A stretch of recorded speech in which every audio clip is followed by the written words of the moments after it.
you don't really have a space to record, so what I'm going to do is give you some tips and tricks for making your audio sound better, and maybe how to little tips for mastering it so that it sounds good, so that when you export it and put it up online, it sounds really good without a bunch of noise. And you can do this all in a great budget since software has advanced greatly over the past years. And so what I'm going to talk about today is I'm going to just show you what digital audio waveforms look like, and then I'm going to talk about audio editing software packages. I'm going to talk about the recording process. I do a lot of voiceovers for videos that I do, and so I'll give you some tips and tricks there.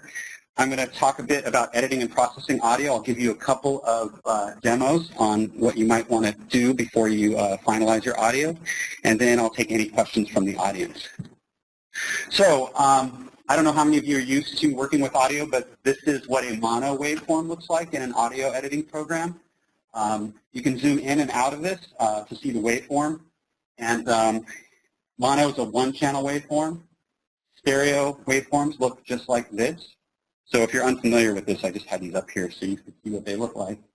Now, audio editing software packages.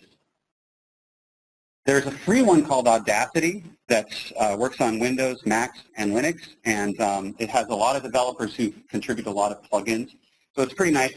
I personally don't use it because I had experience with a program called SoundForge, which I used many years on Windows, and I got really used to the UI. The UI to me on Audacity is a little different than what I'm used to, but for people that are looking for a free, quick and dirty, or actually a great app that will actually allow you to do lots of things, I recommend Audacity because it is free.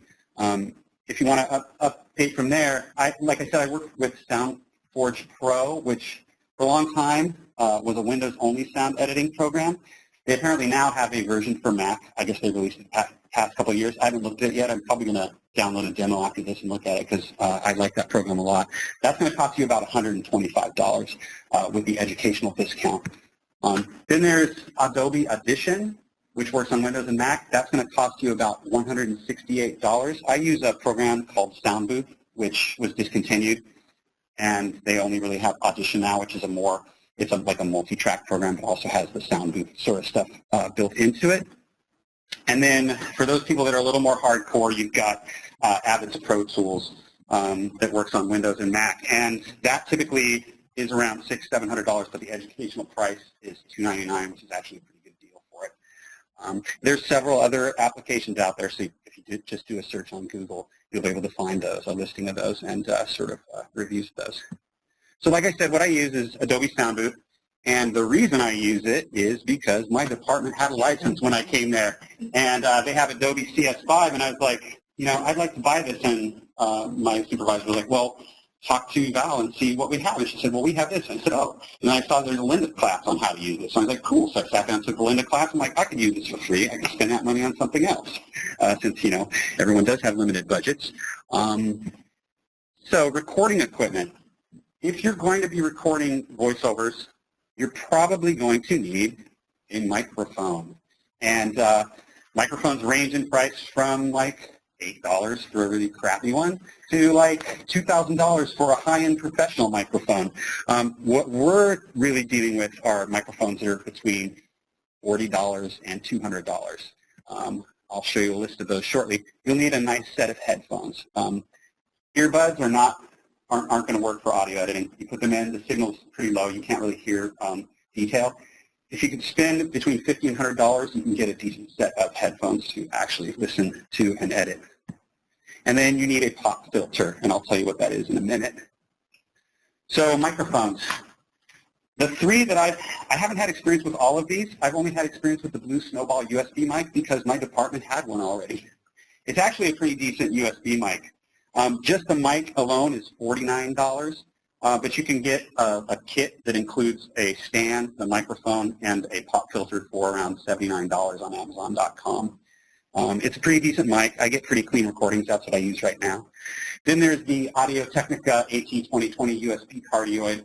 I've just seen that reviewed a lot, and they said that's a pretty decent high-end, sort of high-end podcasting or narration microphone that people use. That'll cost you about $129 for just the microphone. And then I've seen the Samson Go Mic portable USB, which is a very small microphone, condenser microphone that goes for around $38. So if you're on a limited budget and you want to get decent sound, $38 will do the trick. So I use the blue microphone. You might have seen this little odd-looking microphone. This is a pop filter right here, and of course you know what headphones look like. Now headphones. My office has the Shure SRH240A. They had that. My personal preference has been pretty much like a studio industry standard for many years, the Sony MDR7506. I probably had my headset for 20 years, and I just replaced the ear pads for about 20 bucks. So built like a tank, has lasted for pretty much a long time. That's $79.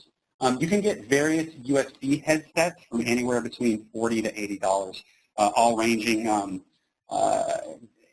in quality. The 180 one's probably like a lot. There's high-end gaming headsets that people use, so they have a microphone attached to the headset, and some of them have built-in noise cancellation, which is nice.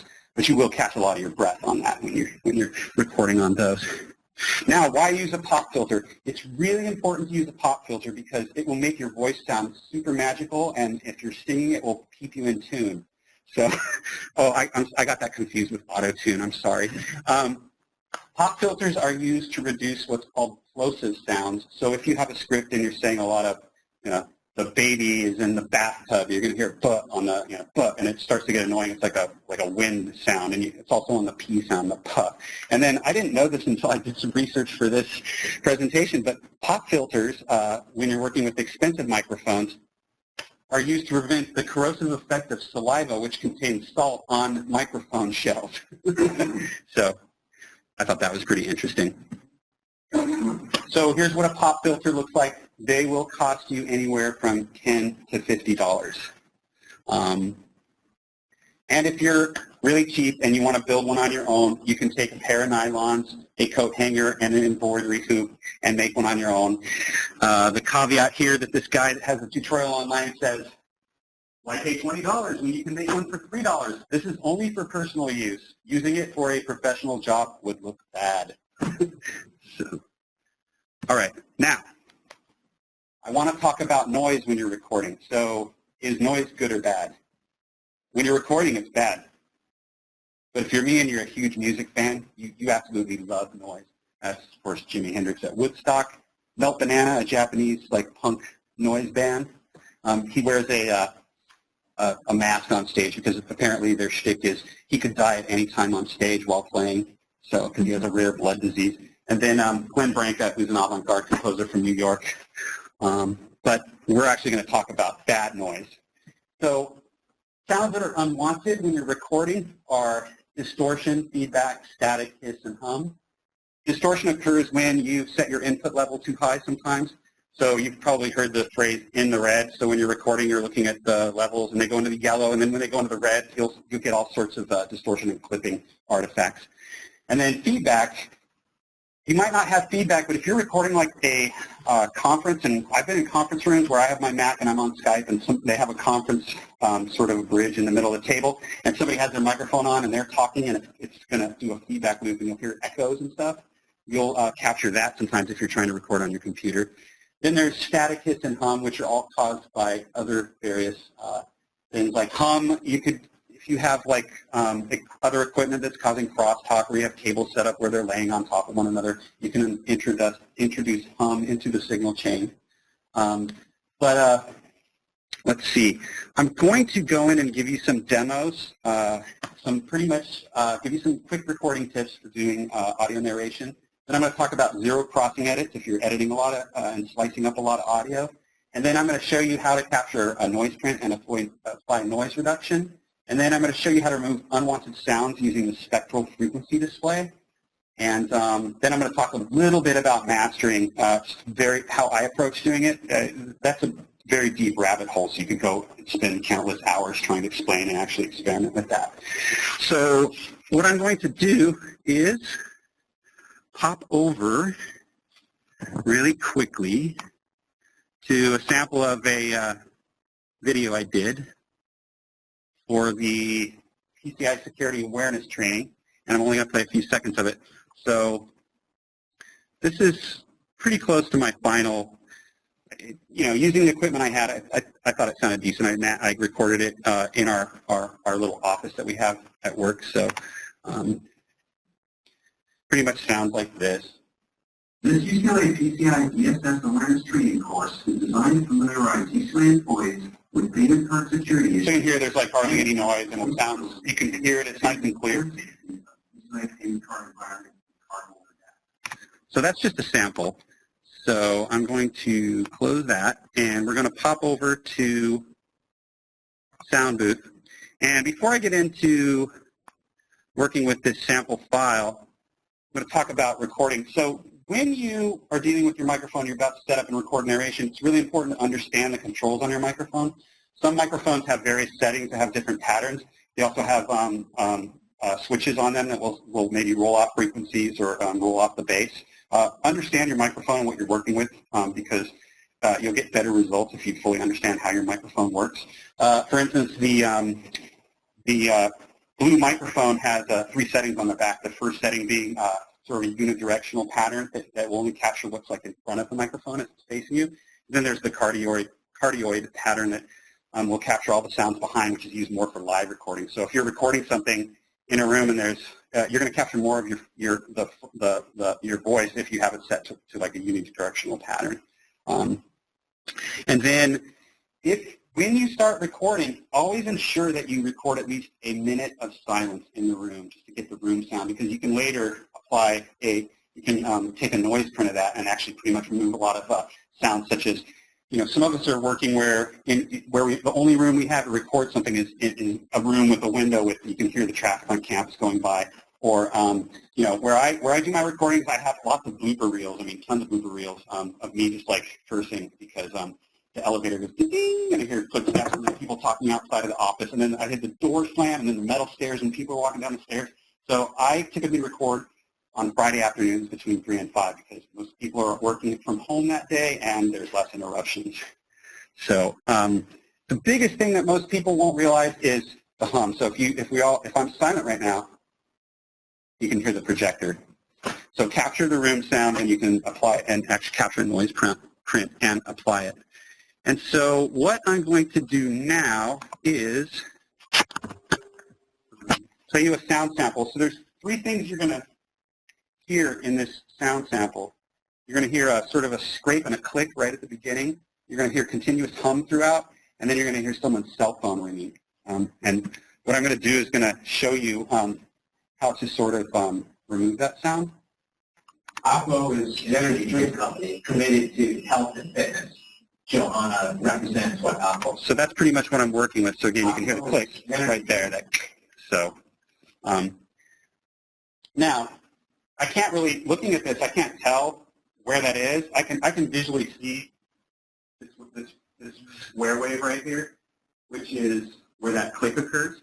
So if I zoom in, I could maybe isolate it and remove it, but I'd also be removing other parts, like other higher frequencies and lower frequencies. What I want to do is zero in on this guy's voice, or zero in on the sound. So you can look at the spectral frequency display, and right here, actually I should do it with the mouse so people can see. Right here, right about the half-minute mark is this long line, and this little thing right here. Little round circle. This is that click, and then right up here, you can see this sort of repeated like little wave. That's the cell phone going off. So if let's see, go over here and say I want to go to remove a sound, and typically lots of audio programs have the ability to do this. So let me just bring this down here, and then there we go. It's different on my mouse. So let's just scroll over here.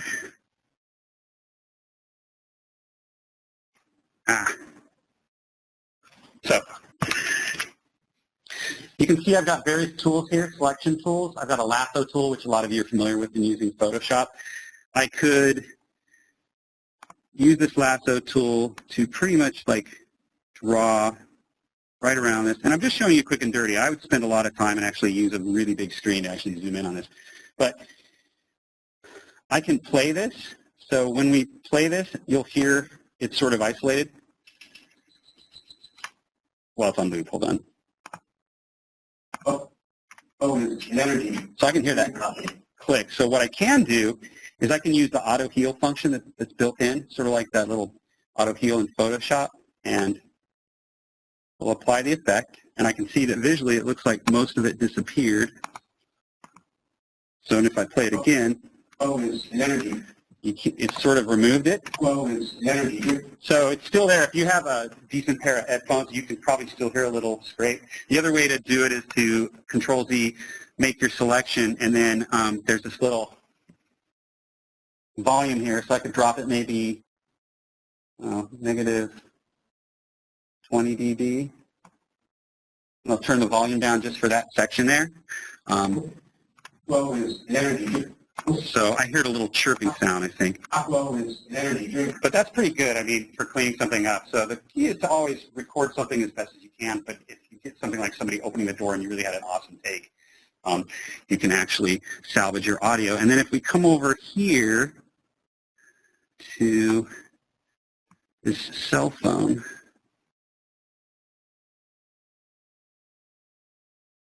let me get this down. All right, so if I take this here, since this is pretty blocky, and I do this,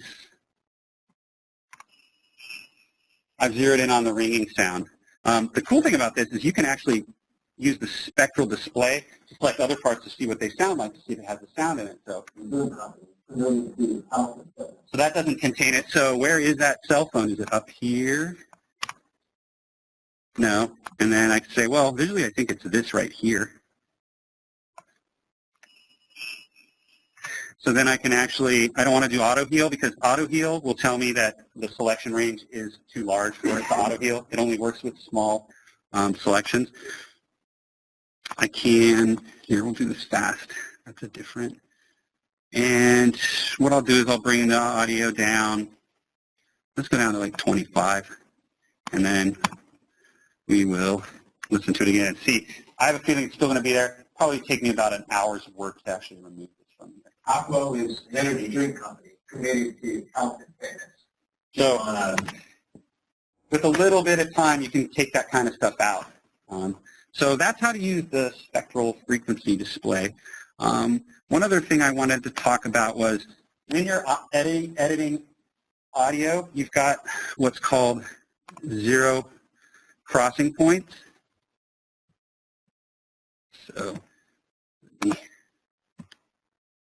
So when you zoom in on a wave, it sort of looks like this.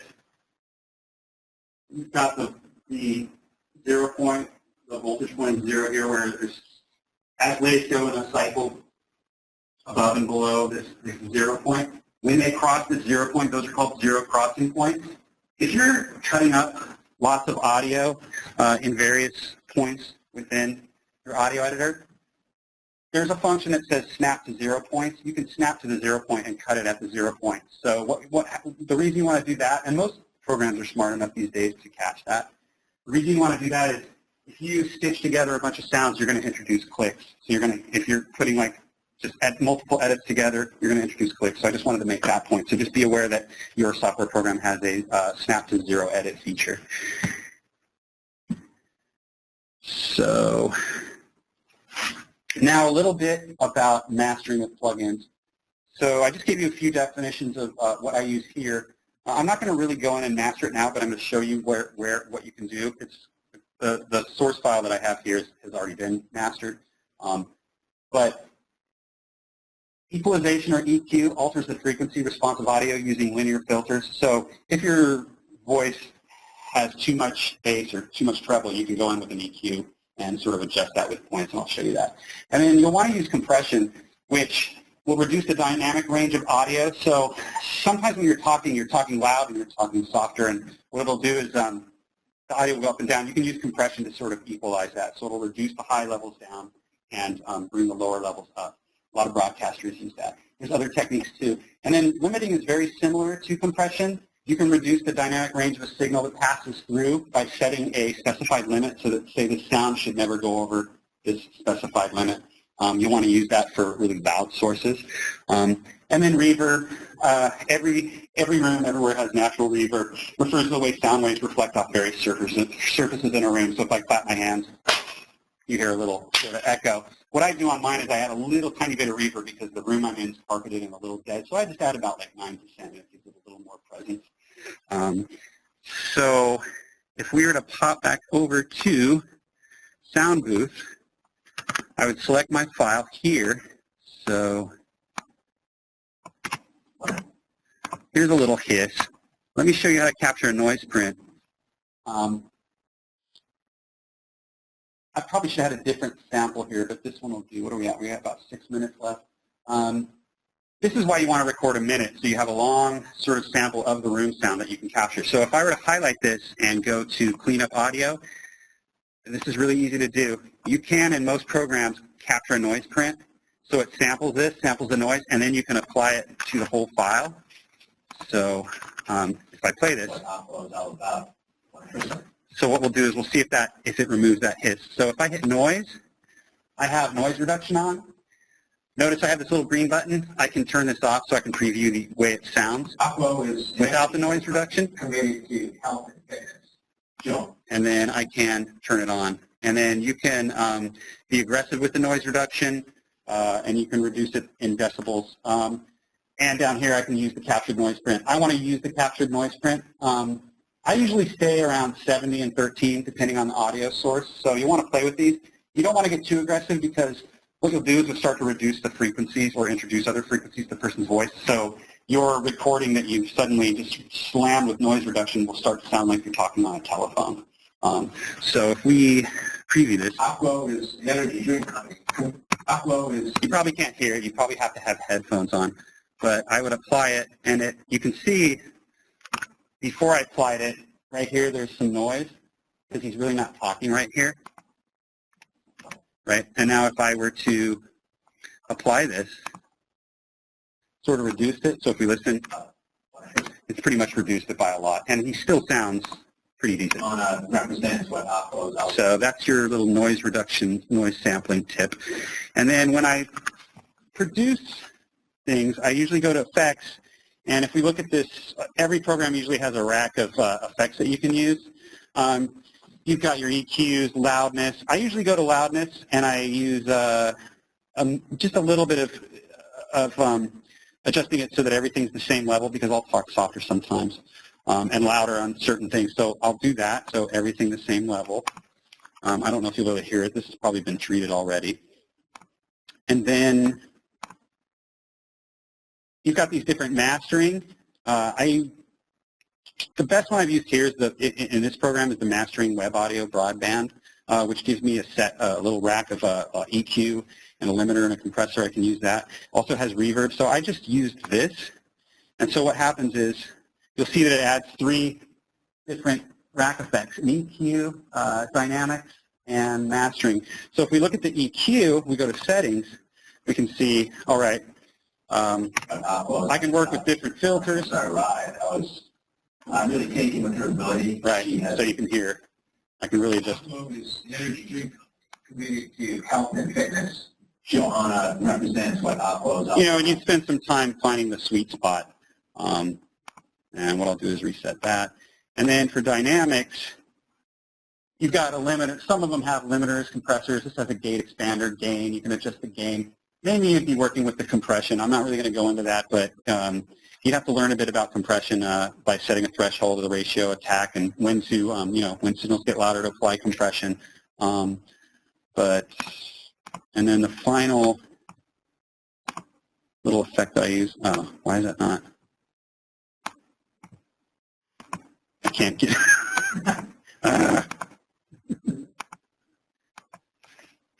well, it's going to close this window. It's like above my, hold on. Oh, that's annoying. Here, let's just do this. Well, anyways, let's pop this one up. The Advanced has EQ built in, and then it has reverb, so I can add. I'm really taking with her ability. She has it. Right, so he sounds like he's in a big cave. I would normally go to around, 10 to 15. Aquo is the energy drink. Then you got the exciter and the stereo widener. You probably would want to learn about those, but and a loudness maximizer. Then I output the video, and I usually upload it to YouTube, where then they'll apply more compression. But the key is to get it sounding as best as possible. So that's pretty much it. I hope I provided you with some quick and dirty tips. Does anybody have any questions? No? Okay, thank you.